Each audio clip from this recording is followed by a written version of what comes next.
My brother got my girlfriend pregnant, then my family demanded I fund their new future with my inheritance Reddit stories. They acted like betrayal was a minor inconvenience, and my savings were a family emergency fund I'd selfishly hidden. But when I said no, the cracks they'd been papering over for years finally split wide open. Hi, I'm Alex, 28, and 3 months ago I walked into my townhouse carrying Thai food and walked out knowing my brother had gotten my girlfriend pregnant. And that was somehow only the second craziest part of the whole disaster. Because the first craziest part, my entire family decided I should hand over my inheritance to support them. Yeah. Buckle up. Before everything detonated, my life was, honestly, fine. Predictable. Boring in the way accountants are supposed to be boring. I worked at a mid-sized firm in Denver, paid my bills on time, owned a townhouse, and drove a sensible Honda CR-V that has never once surprised me. I was the responsible child. The steady one. The safe investment. My younger brother Kevin, 25, was the opposite. He'd walked through life like a golden retriever with a football scholarship, charming, reckless, incapable of consequences sticking to him for more than a week. Our parents would never admit he was the favorite, but they didn't need to. The proof was baked into every childhood memory. Kevin broke the window? Boys will be boys. I forgot to mow the lawn? Alex, you need to learn responsibility. Kevin failed a class? Teachers don't understand his potential. I got a B+? What happened? So yeah, the dynamic was set early.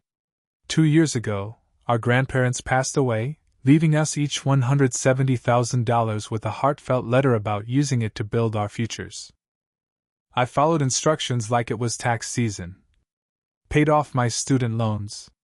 Invested most of it in index funds. Saved a chunk for emergencies. Used a tiny slice for home repairs. Kevin followed his heart like he was starring in a country song. Bought a brand new $65,000 truck. Jet ski. Vegas trips. Designer clothes. Dinners where he always insisted on picking up the bill. He burned through $170,000 in 14 months. By month 15, he was borrowing from our parents. By month 16, he'd moved back in with them. Meanwhile, I thought my life was stable. I had Isabel, my girlfriend of 3 years, who was spontaneous, fun, chaotic in a way that felt charming until it didn't. She worked as a dental hygienist, made decent money, and spent more than she earned. I covered rent more often than I admitted to myself. She bought things, on sale, like it was a personality trait. She said I was too serious about money. But opposites attract, right? Or at least they collide entertainingly until someone gets hurt. Then, one random Tuesday, fate, or broken dental equipment, sent me home early with Thai food. Isabel was supposed to be at work. Kevin was supposed to be at his apartment. Instead, Isabel's car was in the driveway. The front door was unlocked. And from upstairs came the unmistakable sound of 2 people testing the structural integrity of my mattress. I walked up the stairs holding pad thai like it was evidence in a crime scene. Opened the bedroom door. There they were. My girlfriend. My brother. My bed. Kevin wearing nothing but socks, which is somehow the part that still haunts me. They froze. I didn't say a word. Just set the food down, collected my documents, laptop, essentials, and walked out. No confrontation, no screaming, nothing. Shock has a way of turning you into a very quiet robot. I checked into a hotel. I turned off my phone. I stared at beige walls and asked myself how exactly my life had just spun off its axis. When I turned my phone back on, it lit up like a slot machine. Isabel crying. Isabel blaming me. Isabel insisting Kevin understood her. Kevin apologizing. Kevin saying I shouldn't ghost him. My mother demanding I fix things like family does.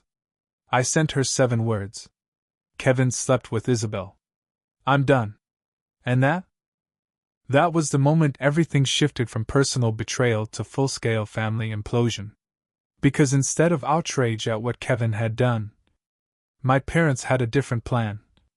I needed to support them financially with my inheritance. Because family sticks together. They had no idea what was coming next. The day after I dropped the 7-word bomb on my mom, I walked into work acting like I hadn't just watched my entire personal life implode in high-definition betrayal the day before. My boss took one look at me and said, "Bad day?" Understatement of the century. I told him I need some flexibility for a bit. He nodded, because being the reliable guy for 5 years buys you goodwill when you suddenly look like a man who has slept in a hotel and eaten vending machine pretzels for dinner. During lunch, I finally checked my phone in full. It was like scrolling through chaos. Isabel's message arc. Panic. Excuses. Defensiveness. Blaming me. Victim mode. Rage. You've been distant. Kevin was emotional support. You work too much. I didn't mean for this to happen. You owe me a conversation. I owe you a conversation? Ma'am, you owe me a new mattress. Kevin's messages. Bro, we need to talk. I messed up. Don't ghost me. You're being dramatic. Radio silence. On brand. My mom's messages were something else. Kevin says you caught them and walked out. This isn't how we handle conflict. You need to talk to your brother. They didn't mean to hurt you. Family comes first. Right. Family comes first, unless the family member is me, apparently. I texted her back exactly once. Kevin slept with Isabel. I'm done. 30 seconds later, she called. I didn't answer. That evening, I drove to the townhouse and packed the essentials with hired movers. Clothes. Electronics. Important documents. The armchair Isabel hated. The satisfaction of knowing the lease was in my name only. I left everything else. The couch, her plants, the appliances we bought together. She could keep all of it. A furniture purge is cheaper than therapy. Within 2 weeks, I had a new apartment across town. Small. Quiet. Mine. 0 memories involving betrayal and socks. Meanwhile, my parents called daily. Not to ask how I was doing. Not to check if I needed support while my life was collapsing. No. Every conversation was some variation of, "When are you talking to Kevin? He feels terrible. You need to work through this. We're a family." A family that handled betrayal like a mildly spicy inconvenience. Then 3 weeks in, there was a knock at my new apartment door. I opened it to find my dad, my mom, and Kevin. All crammed into the hallway like they were auditioning for the world's most dysfunctional sitcom. "We need to talk," Dad said. "All of us," Mom echoed. Kevin stared at his shoes like he was hoping gravity would swallow him. I should have closed the door. I should have changed my name and moved to Montana. But part of me wanted to see how ridiculous this intervention attempt would get. Spoiler, extremely. We sat in my half-furnished living room, me in the armchair Isabel hated, them on my brand-new couch like they owned the place. Mom inhaled deeply, preparing the monologue of the century. "Honey," Kevin explained everything. "There is no universe in which that sentence ever leads somewhere good." She continued. "He and Isabel developed real feelings. These things happen. Real feelings. Real feelings. I'm convinced if I'd had a glass of water, I would have spit it out like a sitcom character." I let her keep talking because I needed to hear the entire delusion laid out in full. And then came the line that shifted the whole axis of the conversation. "Honey, Isabel is pregnant." I blinked. Slowly. "How far along?" 8 weeks, she said gently. 8 weeks. Meaning they hadn't just betrayed me once. They had been betraying me for months. I let that settle like dust in a quiet room. Dad cleared his throat. "Son, Kevin is going to be a father. He needs help. They both do. They're not financially stable. And your inheritance could really make a difference." There it was. The real reason they were here. Family supports family, Mom added. It's time to come together. My brother. My parents. My ex. Their unborn baby. All lining up in expectation, waiting for me to volunteer as tribute and fund the aftermath of their collective stupidity. I sat back in my armchair. And for the first time in my life, I felt something shift inside me, something solid, unbending, done. No, I said. Calm. Clean. Final. And that's when my family truly began to unravel. Here's your midpoint explosion, the moment everything snapped in half and the family fantasy shattered like cheap glass. My parents didn't blink when I said no. They didn't gasp. They didn't pause to reflect. They pivoted, instantly, like seasoned guilt-trip Olympians switching to their next event. Mom leaned forward, hands clasped, eyes watery on command. Honey, think of the baby. Your niece or nephew. An innocent child. Dad nodded gravely, playing the disappointed patriarch. This isn't about what happened between you and Kevin anymore. It's about giving that child a chance. Kevin finally looked up, trying to summon sincerity. Bro. I know I messed up. But this kid deserves better. Doesn't family mean something to you? And then, the kicker. The line that detonated the whole situation in my mind. You're really going to let your brother's child grow up struggling because you're mad about a girl? A girl. My 3-year relationship. My home. My future. Reduced to a girl, in their script. Something inside me clicked. Quietly. Cleanly. Like a deadbolt sliding into place. I stood up. You want me to fund their life? I said carefully. Because Kevin got my girlfriend pregnant after months of lying to me? Dad opened his mouth to speak. I held up a hand. Don't. Just let me finish. I paced once, just once, because stopping would have made me scream. You keep calling this support. But it's not. It's enabling.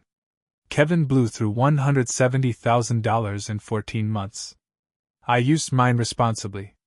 That was our grandparents' legacy. And now you want me to hand mine over because he burned his? Mom's face tightened. That's not fair. Oh, no? I said. What's not fair is that not one person in this room asked if I was okay after discovering my girlfriend and my brother in my bed. Silence. Heavy. Uncomfortable. Guilty, but not guilty enough. I continued. You didn't ask if I needed a place to stay. You didn't ask if I was safe. You didn't ask if I needed support or time or anything. You just jumped straight to, how do we fix Kevin's life again? Kevin's eyes flickered with embarrassment, real or performed, who knows? Mom exhaled, preparing her finale. Alex, your grandparents would want you to help your family. And for the first time, I felt anger, not loud anger, but sharp, focused anger, cut through the numbness. They left letters, I said quietly. Instructions. They said it was for our futures. They said not to waste it. Helping this baby is your future, she argued. No, I said. It's his responsibility. His consequence. His problem. Not mine. Dad's voice hardened. We're asking for $30,000. Maybe $40,000. You'll still have plenty. Plenty. As if my future was negotiable, but Kevin's was sacred. You're not entitled to a cent of it. I said. None of you are. And then, the midpoint twist, Mom snapped. Really snapped. Dropped the sweet tone, dropped the guilt, went straight to the venom hidden underneath.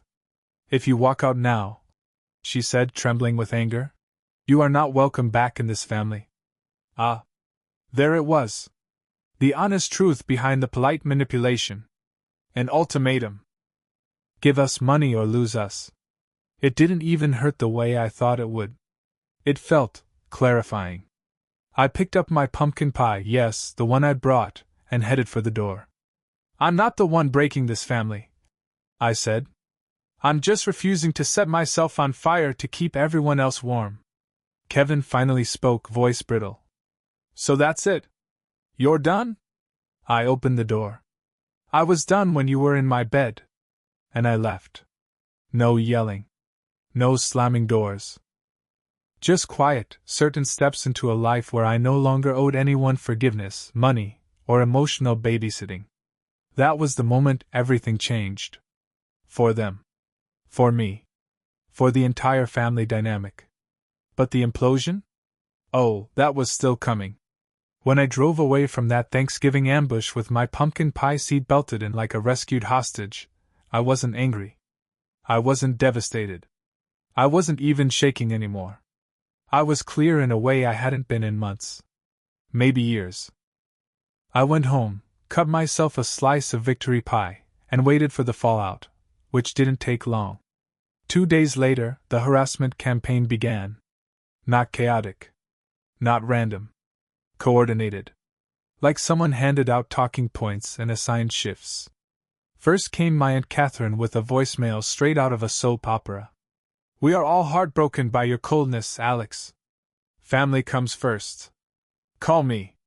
Then Uncle Jim, armed with Bible verses he absolutely did not understand.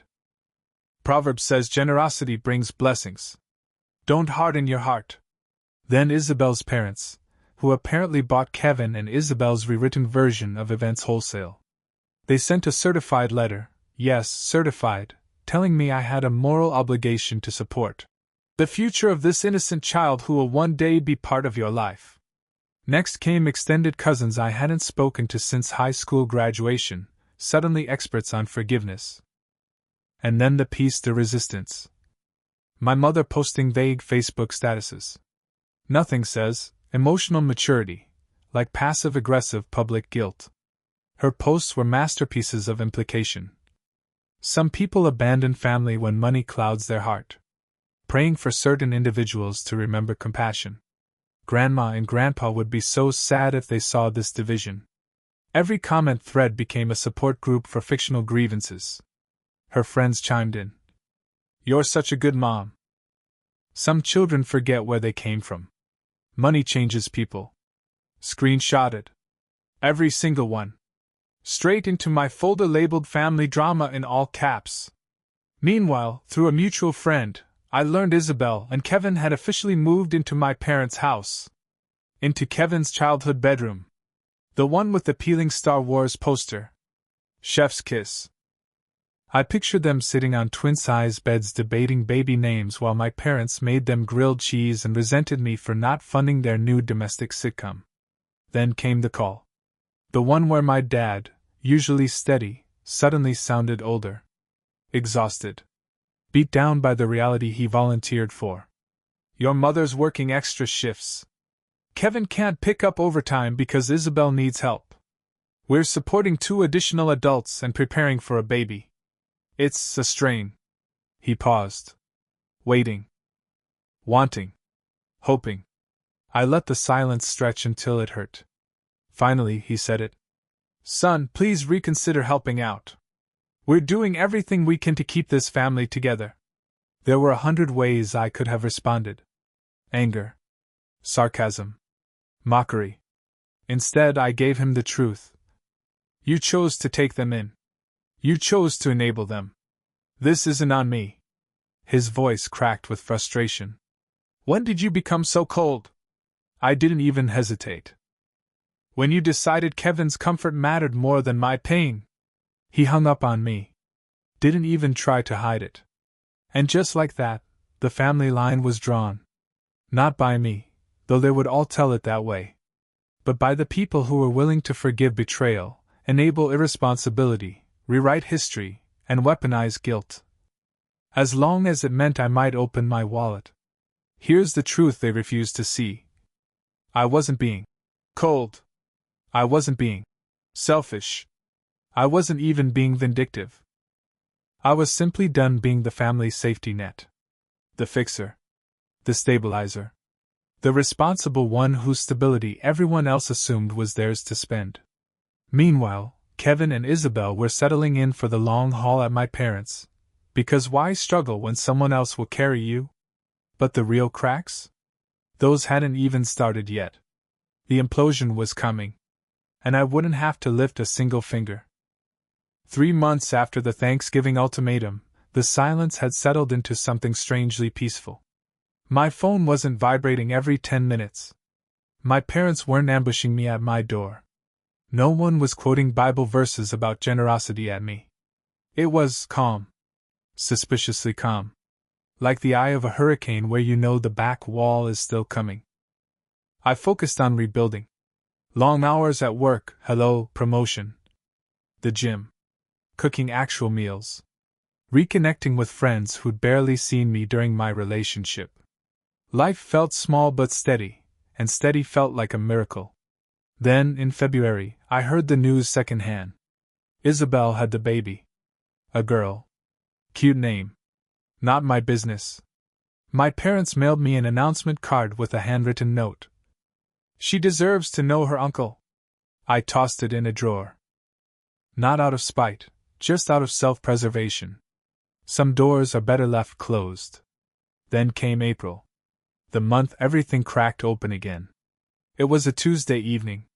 I was making pasta, feeling accomplished for remembering to buy basil, when someone knocked on my door. I opened it expecting UPS. Instead, my mother stood there. No makeup. Exhausted. Older than I remembered. "Mom? Can I come in?" She sat at my kitchen table, looking around my apartment like she was seeing my life for the first time. The tidy counters. The calmness. The absence of chaos.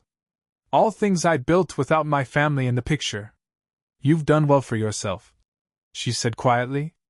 "I'm trying," I said. Then she folded her hands, took a breath, and said something I genuinely didn't see coming. "You were right. I didn't move. Didn't speak." She kept going. "You were right about Thanksgiving. You were right that we didn't check on you. You were right that we were so focused on managing Kevin and Isabel that we forgot you were hurting. I'm sorry. It wasn't a manipulative sorry. Not a performative sorry. It was real. Soft. Heavy. True. And I felt something in me unclench, not completely, but enough to breathe. But then she continued.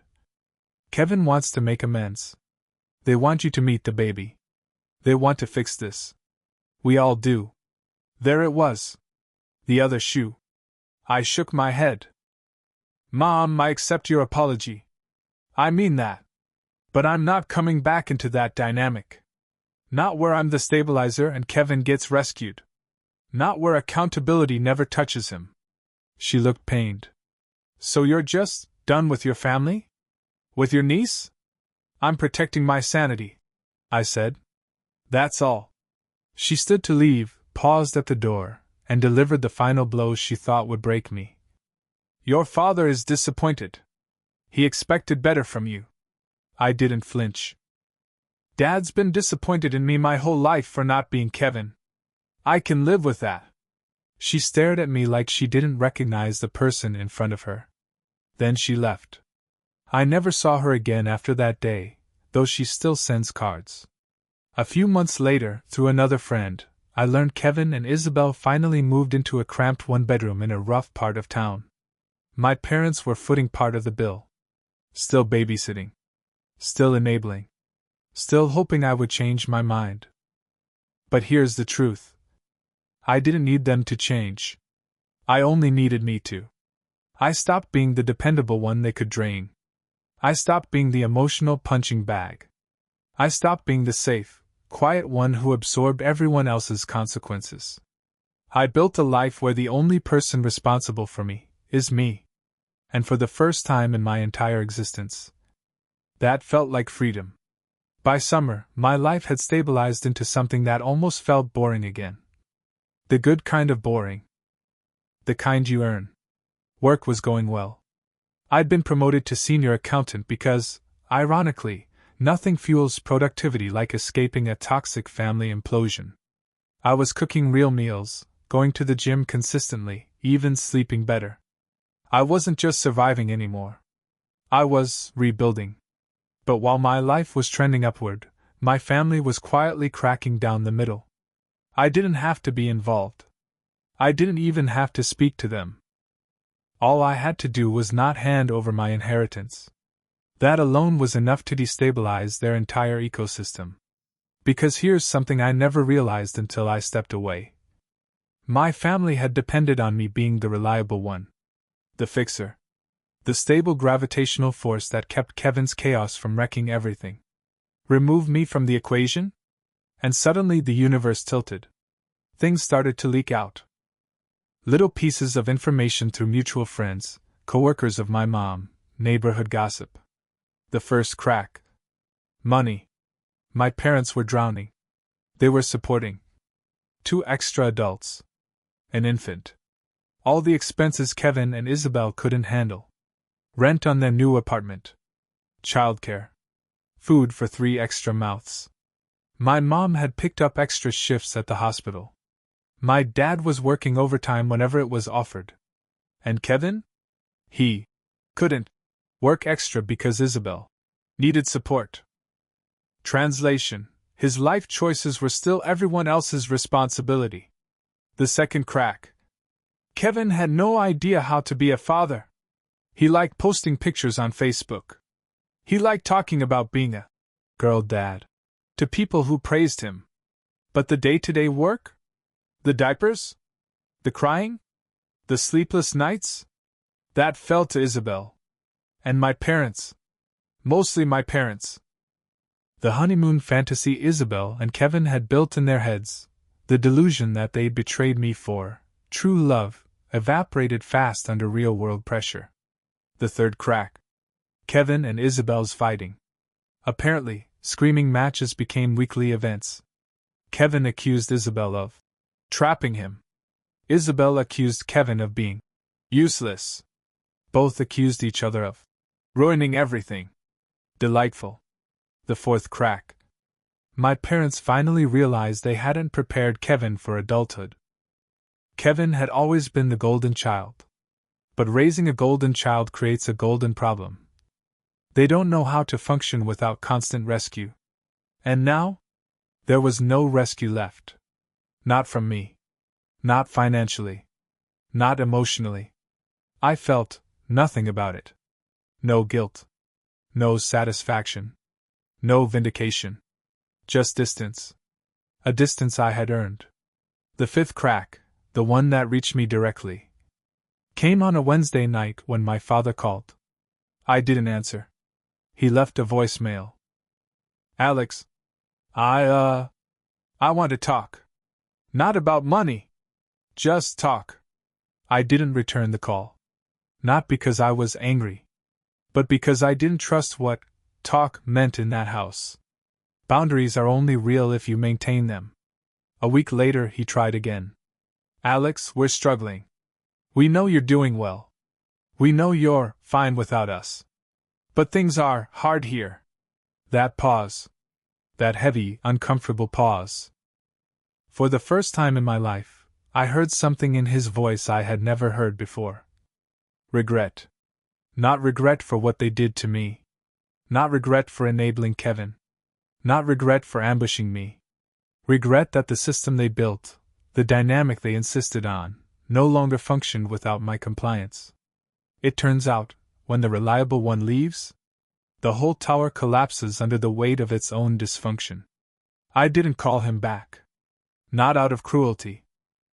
But because I no longer had anything to give them that wouldn't cost me everything. And yet, the real implosion? The final rupture? The part where everything truly came crashing down. That was still coming. And I wasn't even in the room when it happened. The collapse finally detonated in late summer. Not with fireworks. Not with screaming accusations. Not even with a confrontation. It happened, fittingly, through math. My family's least favorite thing and my entire job. Here's how I found out. I was leaving the office one evening when my coworker Jenna, who also happened to know Isabel from the dental practice, caught up to me in the parking lot. You have a minute? She asked, sounding hesitant. I braced myself.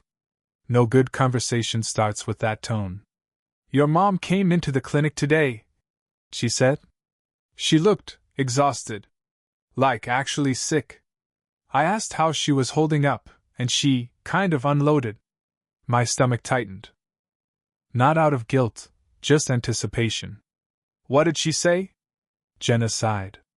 It's bad over there. Financially. Emotionally. Everything. Apparently, this is what had been happening inside the house I'd removed myself from. 1.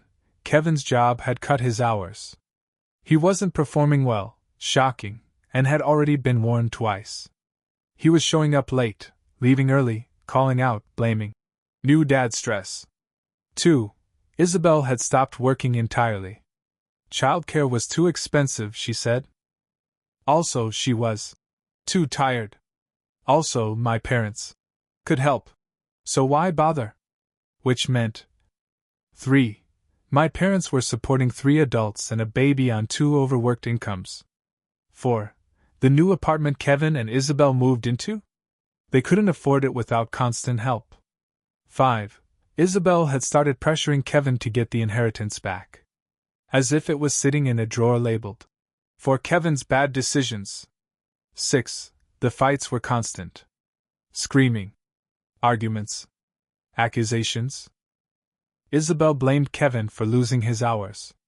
Kevin blamed Isabel for ruining his life. Both blamed my parents for not helping enough. And my parents? They cracked. Under the pressure. Under the entitlement. Under the realization of exactly what they'd raised. Then came the moment Jenna dropped like a bomb. Your mom said that even if he showed up tomorrow with the money, it wouldn't fix anything. That the real problem was Kevin. I stood there next to my Honda CR-V, keys in my hand, the sunset turning everything orange, listening to years of denial unravel in one sentence. She said what? She said, and I quote, "We protected him too much. We never let him fail. And now he can't stand on his own. And it's killing us." I didn't speak. I couldn't. Jenna continued softly. She said she finally understood why you left. Why you drew boundaries. And she said she didn't blame you anymore. My mother. The same woman who told me I was cold. Who ambushed me at Thanksgiving. Who said Dad was disappointed in me. Who guilt-tripped me with scripture, family legacy, unborn babies, and emotional manipulation. Finally understood. Then came the part one didn't expect. They're going low contact with Kevin and Isabel, Jenna said. Your dad reached his limit. Told Kevin they're adults and need to stand on their own. Your mom said she's done being used? I blinked. Slowly. They finally hit the wall. Not because of me. But because of the monster they'd been feeding for 25 years. But the real twist? The part one didn't know until the next week? Kevin called me. Not to apologize. Not to make amends. Not to take accountability. But because he wanted something else. Something absolutely on brand. I didn't answer. He left a voicemail. Bro. Mom and Dad are cutting us off. Isabel's freaking out. We might lose the apartment. Look, man, can't we put all this behind us? You can help us. You're doing great. You're stable. You're lucky, honestly. Just call me back. Lucky. That word. As if luck was paying my bills, budgeting my income, managing my savings, healing my trauma, building my boundaries, and rebuilding my life. He called again the next day. Then texted. We're family, dude.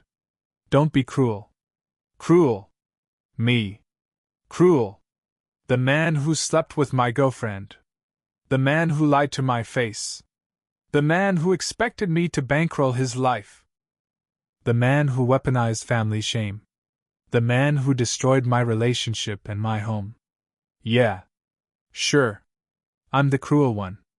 That was the moment I realized something fully, deeply, absolutely. It had never been about money. Or the baby. Or family. Or forgiveness. It had always been about control. And the moment I stopped being controllable, I became disposable. They just never expected the fallout to hit them instead. Hi, it's Alex again. And here's how this whole disaster finally, officially, permanently settled into place. After Kevin's last voicemail, "Bro, don't be cruel," I blocked his number. Not out of anger. Not out of vengeance. But because there was literally nothing left to say. When someone burns your house down and then asks you for matches, the conversation is over. 2 weeks later, my dad sent me an email. Short. Simple. Almost painfully honest. "You were right. We should have listened to you sooner. If you ever want a relationship in the future, we will respect your terms this time." It wasn't reconciliation. It wasn't a plea.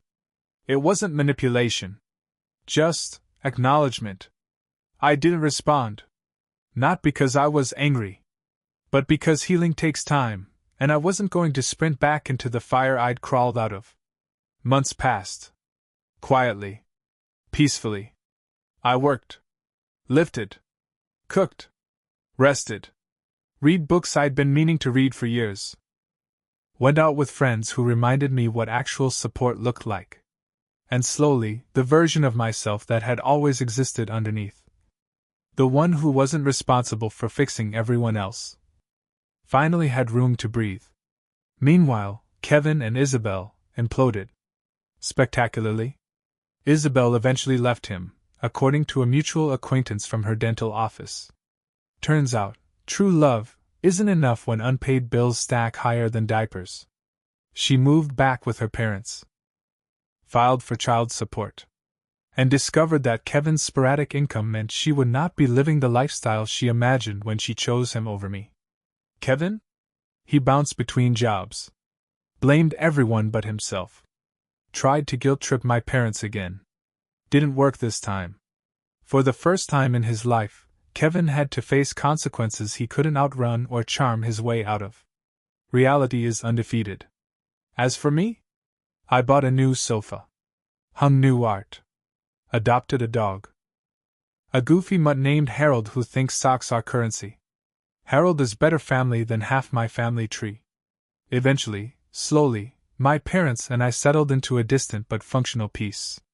We exchange occasional emails. Cards. Updates. Neutral ground.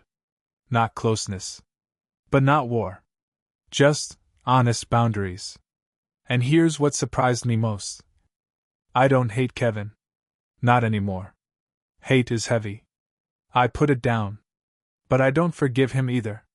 Forgiveness requires accountability, and he's never shown any. What I feel now is distance. A quiet, steady distance between myself and the chaos I finally stopped carrying. The inheritance? Still untouched. Still invested. Still supporting the life I chose to build. The life my grandparents hoped I'd build. And here's the truth I wish I'd learned younger. Sometimes the only way to save yourself is to stop saving everyone else. My brother didn't ruin my life. My ex didn't destroy my future. My family didn't break me. They revealed me. They showed me exactly who I was. And who I wasn't willing to be anymore. And in the quiet that followed, I finally met the version of myself who wasn't defined by the chaos. Life after cutting off an entire family is quieter than you'd think. Not empty.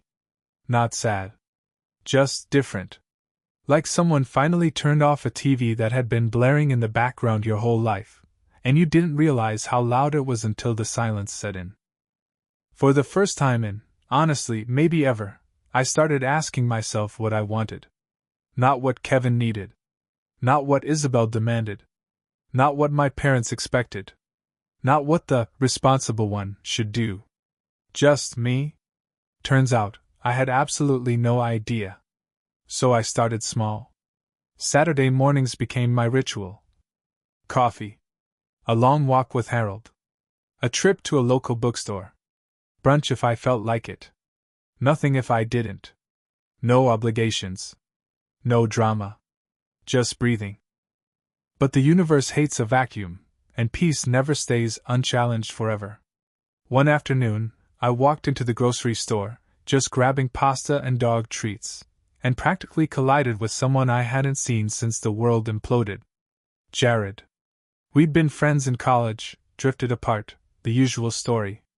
I knew him, but not well enough to expect an ambush in the produce section. He recognized me first. Alex? Dude! Holy crap. We did the awkward handshake turn hug thing, then he stepped back and looked me over. You look good, man, he said. Like, actually good. Last time I saw you, you looked like your soul had been repossessed. Yeah, life got weird, I said. Weird? Kevin having a baby with your girlfriend is weird? That's not weird, that's Greek tragedy. He paused. How are you doing now? It was the first time in months, maybe longer, someone had asked me that without an agenda. And instead of the reflexive, I'm fine, I actually thought about it. I'm good, I said slowly. Calmer. More myself. He nodded like he understood more than I said.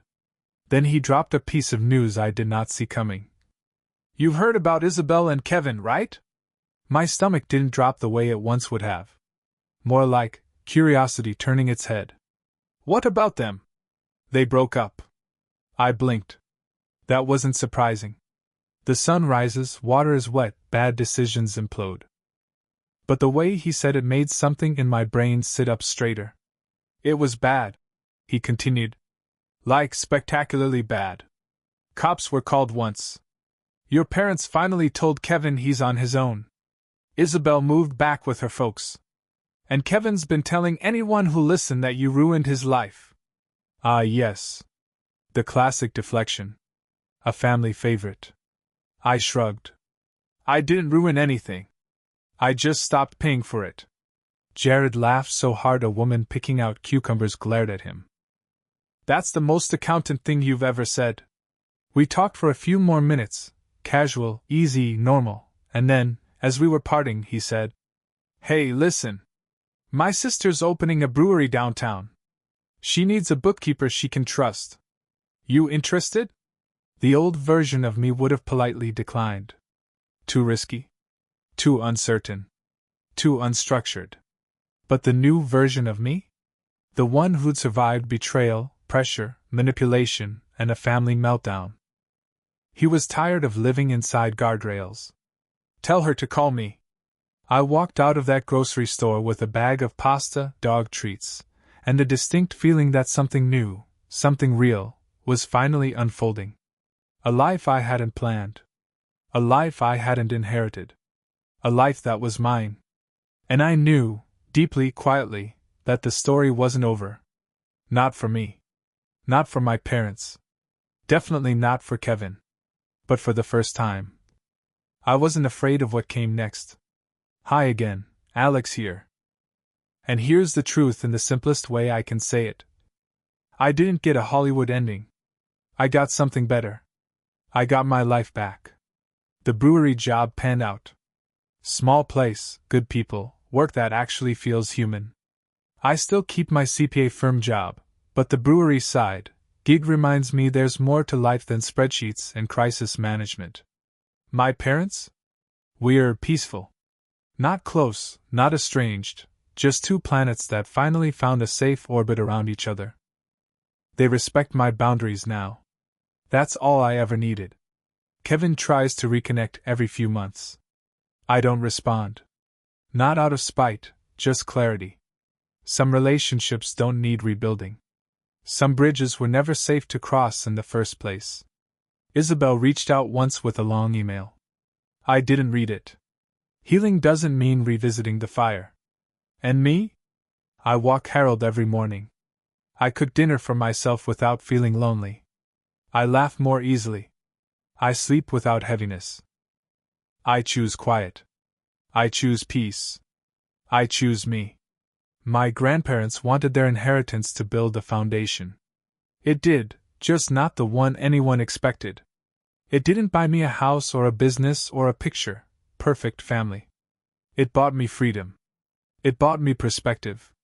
It bought me the ability to walk away from anyone who mistook my kindness for currency.